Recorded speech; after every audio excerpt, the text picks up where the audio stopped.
Hey, would you like your chance to win your own NOAA Weather Radio?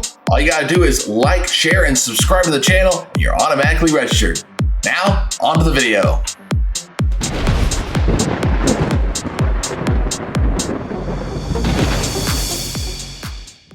Hello, everyone, and welcome back to the Weather News YouTube channel. I'm your host, Greg Majeski, your personal weatherman, and boy, did we have a very busy active weather day on Monday, May the 6th. As you can see here to my right, you've got a tremendous number of reports there. Not as many tornadoes as initially thought, but we'll see what the crews put out with their assessments. These numbers could definitely go up, but the number of wind reports was tremendous. The squall line was moving out of Kansas and Oklahoma and moving into Missouri. Some 217 wind damage reports, and also a lot of hail reports as well. A lot of large hail with those storms yesterday, and we're not through with them for today, that's for sure. All right, what's responsible for this? What's driving this right now? Well, we got this big area of low pressure. You can see it very clearly here on the water vapor imagery. It's kind of stuck right now up here across the high plains. We've got a pretty good jet energy that's kind of streaking in from the west, and that's going to help set off some additional severe weather with some more energy. And eventually this low is going to move on out, and once it does, we'll see things begin to improve. But in the meantime, we're going to have severe weather not only for your Tuesday today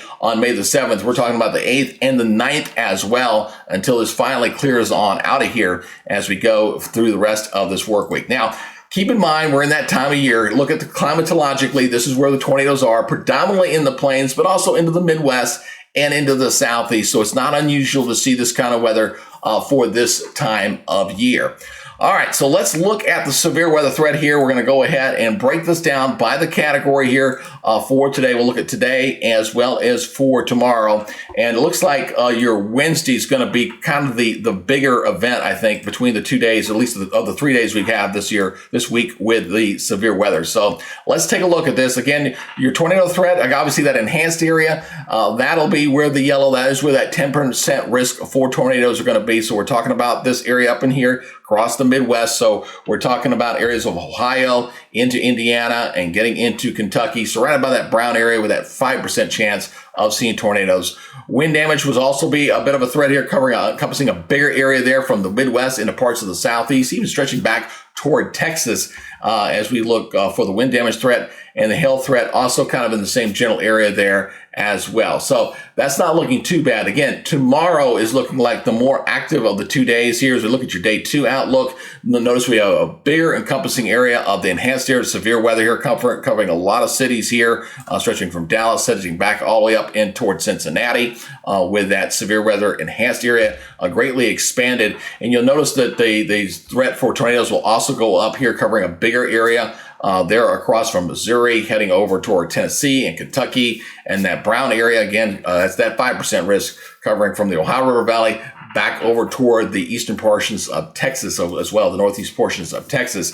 The wind damage will be higher, significantly higher there. You notice we're up to 30%, covering that red area, a big area there from, again, stretching from near West Virginia, stretching all the way back in toward Texas, and the hail threat also in a very large area. So again, if you're in this part of the country, you definitely want to make sure you have your radios on and your severe weather apps ready to go when those warnings are issued. Now, once we get past that, we've got one more day to deal with. Here's your day 3 outlook as that frontal system starts to sink down to the south. We'll also have some much cooler weather kind of coming out on the backside of this low as it begins to finally begin to retreat and pull out of the country. But in its wake here, we're going to have severe weather from from the Carolinas. So if we're talking about the mid-Atlantic, stretching all the way back toward Texas here as that frontal system clears on to the south, as the low we begin to exit off the East Coast there. We'll see things begin to improve. Now, what we're going to look at for right now is we're going to look at the latest high-resolution model data here for the next 48 hours. So it's going to take us in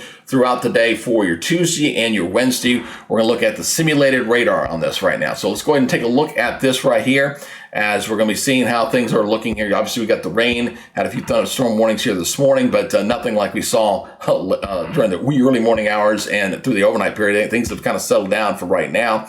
So what I'm going to do is step you through this model data here. Look at your time stamp up there in the upper right-hand corner. That's where you can kind of see how things are for the time and find your place in the country as we go ahead and step this forward here as we watch that squall line move on through. There's going to be another piece of energy that's going to be pushing in here from the west that's going to set off some some additional storms here that'll be firing up as we head into the late day period there. You notice we're getting some storms there across Indiana. That's getting that enhanced area through Indiana and Ohio as we head through the early evening hours there on your Tuesday, and that'll kind of push off toward the east and a little bit of a trailing squall line back through Indiana and getting back toward Kentucky as we head into the late evening hours. It's about 10 o'clock at night on your Tuesday, and that'll push off toward the east. And then you got that squall line kind of sitting there waiting for another piece of energy that'll come in as we head into Wednesday. So as I step this forward in time, here comes those storms starting to fire up. You notice there right across portions of Missouri and into areas of Oklahoma. So this will be that next round starting to develop with this piece of energy right through here.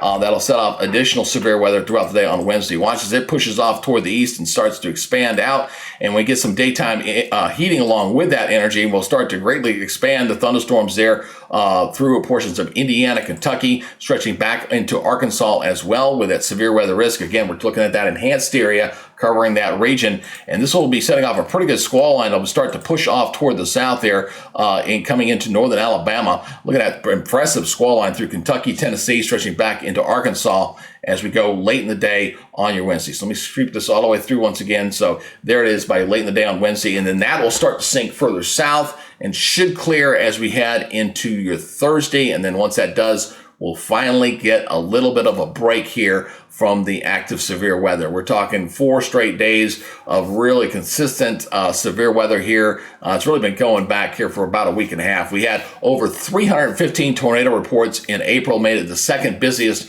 on record. So it'll be interesting to see how May works out as we continue this very active severe weather trend for this week.